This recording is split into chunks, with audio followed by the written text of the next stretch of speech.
pagpapatuloy ng ating kwento mula kina Tupi at Peterson, pinaalam ni Peterson kay Tupi na kahit anong mangyari ay asawa pa rin niya si Rita dahil sila ay legal na ikinasal sa mata ng Diyos. Sa may pool kung saan nagtipon-tipon ang mga mahalagang tao sa buhay ni Baby Andrew sa kaarawan ng kanyang binyag, masaya ang bawat isa. At kanya-kanya silang may regalo kay Baby Andrew. At dahil sila-sila lang, isa-isang nag-abot ng regalo kay Baby habang nakatayo naman ang nanay ni Rita kasama si Peterson, Rita at kalong si Baby Andrew. Habang nakaupo ang lahat, tumayo naman si Kyle para iabot ang kanilang regalo ni Chochoy kay Baby Andrew. Kasabay ang wish na maging malusog ito lagi para sa ganon, hindi siya lagi inuutusan ng nanay nila na maglagay ng disinfectant sa loob ng kwarto nila ng mami Rita na. Pabiro na sabi ni Kyle. At kinutusan ito ng nanay nila at sinabing, "Huwag mong gagayahin ang tito mo, batugan ako ha." Aniya ng lola ni Andrew.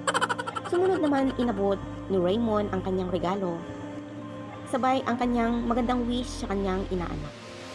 At pumangatlo naman si Hannah. At binigyan siya ito ng binudahang kumot at siya mismo ang gumawa roon. Hiniling kay Baby Andrew na sana matuto siyang ipaglaban kung ano ang dapat. Napapatingin ito si Kiko sa kanya at natameme sa binitawang salita ni Hannah. At pagkatapos noon, tinawag ni Hannah si Tupi para iabot na rin ang regalo nito sa kanyang anak. Tumayo siya at sinabing, "Saglit at kukunin ko. Kaya lang, baka pwedeng mauna na lang muna ang pag-wish ko kay Baby Andrew." Sabi ni Tupi naman.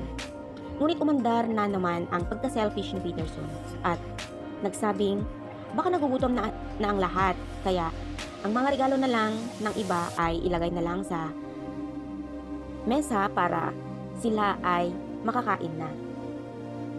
Nagkakatinginan sila at sumunod na lang sila sa gustong mangyari ni Peterson. Lumabas ngayon si Tupi upang kunin ang regalo niya kay Baby Andrew. Kinuha ang maliit na box sa may compartment ng kanyang motor. At sinundan naman ito ni Rita at nakita ang hawak ni Tupi at pinuri niya ito. At sinabing, "Ang cute naman yan. Ito. Ito nga pala ang aking regalo kay Baby Andrew." Sabay abot kay Rita ang maliit na box. Binuksan niya ito at naglalaman ng isang gold na bracelet. "Regalo yan ng daddy ko nung bata pa ako. Ito daw ang magiging lucky charm niya kapag sinuot niya ito. Kaya gusto niya na isuot din ni Baby Andrew para siya din ang maging swerte niya balang araw. Kaya nangihinayang lang ako sa mga panahong hindi na namin kasama ngayon ang daddy ko. Naging kurap man siya, ngunit natatandaan ko ay naging ama at responsableng magulang siya sa amin ni Hannah, aniya ni Tupi." At sumagot naman si Rita na kahit ganon ay hindi natin magiging basehan ang nakaraan kung anong meron tayo ngayon. At sa loob ng bahay, karga-karga naman ni Peterson si Baby Andrew. At hiniling niya na sana maging 24/7 na lang daw sila magkasama ng kanyang inaangking anak na si Baby Andrew. At pakakatandaan niya na mahal siya ni Papa Peterson niya. At nakikita ni Peterson na gutom na nga ang baby. Kaya sinabing, "Saglit lang anak ha. Hanapin lang natin ang mami mo," aniya nito. Sakto naman na dumating ang nanay ni Rita para dalhin ang gatas na tinimpla niya para kay Baby Andrew. At pinakarga ito ni Peterson sa nanay nila at sinabing hanapin lang daw niya si Rita dahil baka nagugutom na rin ito. At nasa labas pa rin sila Tupi at Rita at napapahaba na ang kwentuhan. Hanggang sa pagkalingon ni Tupi mula sa bahay ay nandoon si Peterson at pinagmamasdan silang nagkukwentuhan ni Rita. At ang sama ng tingin nito sa kanila hanggang sa pumasok sila at niyaya ni Peterson si Tupi na mag-usap muli tungkol sa namamagitan sa kanila ni Rita. Sa kwarto kung saan andun sila Rita at Raymond kasama si Baby Andrew, nag-alala si Raymond at gigil na gigil kay Peterson na kung bakit hindi man lang niya napipigilan ang sarili nito upang hindi mag-iskandalo. at sinabi na baka mag-iskandalo na naman dahil nag-uusap sila ni Tupi ng masinsinan. Hanggang sa natanong ni Raymond kay Rita dahil dalawang puso ang nagkakasagasaan para sa kanya. Ngunit sumagot naman si Rita kung ang sila ni Peterson ay matagal nang wala at malapit nang mag-run ang kanilang annulment. Kumusta naman si Tupi, aniya ni Raymond? Hindi ba siya nanliligaw sa iyo? Hindi, sagot ni Rita, at masaya na siya na sila lang ni Baby Andrew.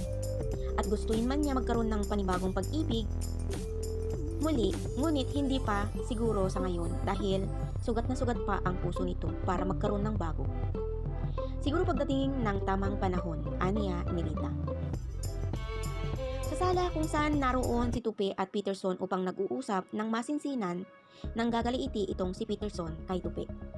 At di namalayan na nasagi na naman niya ang paa ng upuan, kaya naman nagdurugo ang kanyang sugat. Habang andun pa si Tupi, aalis na sana ngunit naawa siya sa paghihinagpis ni Peterson sa kanyang paa na nabunggo ng upuan. Umupo si Tupi at chinek niya ang sugat meron si Peterson. Infected na yan at kailangan ng magamot. Ngunit nagmatigas si Peterson na iwanan na lang ito. Ngunit hindi pa rin umalis at sinabing kailangan ng magamot ito. Ang alin, bungad, sabi ni Rita, papunta sa kanila. Nakita niya si Peterson na nakaupo sa sahig at di na makuhang tumayo. Pinaupo nila sa sofa upang gamutin at tinatanong ni Tupi kung anong nangyari, bakit nagkaganoon at paano nagkasugat ang paa niya. Sumagot naman ito na may ginawa lang siya sa bahay. Tinanong kung kailan pa iyon. Sagot naman niya ay bago lang, mga 1 week lang ang nakakaraan. Ngunit hindi naniniwala si Tupi based sa kanyang paa na nakita niya. Sigurado ka? Tumingin ito kay Peterson. Ano sa akala mo? Hindi ko alam ang nangyayari sa sarili ko, sabi ni Peterson sa kanya. At ganoon din ang tingin ni Rita, hindi lang iyon bago. At hindi ganoon ang itsura kung bago pa lang iyon nasugat. Napapaisip itong si Tupi. Hanggang sa nasabi na lang na resetahan niya ng gamot at kailangan na magpunta pa rin siya sa hospital para agapan at madaling magamot ito. At umalis na lang patungo sa labas si Tupi. At nandun naman si Simon na nanggigigil rin kay Peterson dahil siya pa ito ang galit, gayong ginamot na nga niya ito.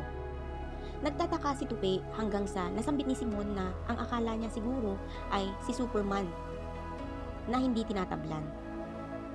Hindi gaya kay Tupi noong binaril siya. Inalagaan niya ang sarili niya makalipas ng 3 linggo upang ito ay maghilom ang sugat. Tama ka, Simon, mukhang nagkasabay nga kami sa pangyayari noong ako'y nabaril ng gabing iyon. Anong ibig kong sabihin, Dok? Posibleng nangyari din yan noong gabing iyon sa kanya, aniya ni Tupi. Kung ganon, sabihin mo na kay Rita, aniya naman ni Simon. Ngunit, pinigilan ito ni Tupi na wag na muna at ayaw niyang madamay si Rita, saka na lang pag may matibay na tayong ebidensya. Pinagsabihan ni Rita si Peterson na kung bakit siya pa ang galit kay Tupi. Nakikita mo na ngang ginamot ka, aniya ni Rita. Masakit na nga ang paa ko, kaya di ko napigilan na sigawan siya, sagot naman ni Peterson. At humingi ito ng sorry kay Rita. Sa kwarto kung saan natapos ang pagpapadede ni Rita kay Baby Andrew ay pumasok si Peterson at gusto niya itong masolo ang mag-ina niya. Ngunit nagpaalam si Tupi sa nanay ni Rita na uuwi na sila. At nag-inarte na naman si Peterson na sumasakit ang sugat nito, ngunit nasabi ni Tupi na kung gusto niya, pwede naman nila ihatid at magpahinga sa ospital para magamot na rin ang kanyang sugat. Ngunit sumagot naman si Peterson na doon na lang sa tabi ng kanilang anak.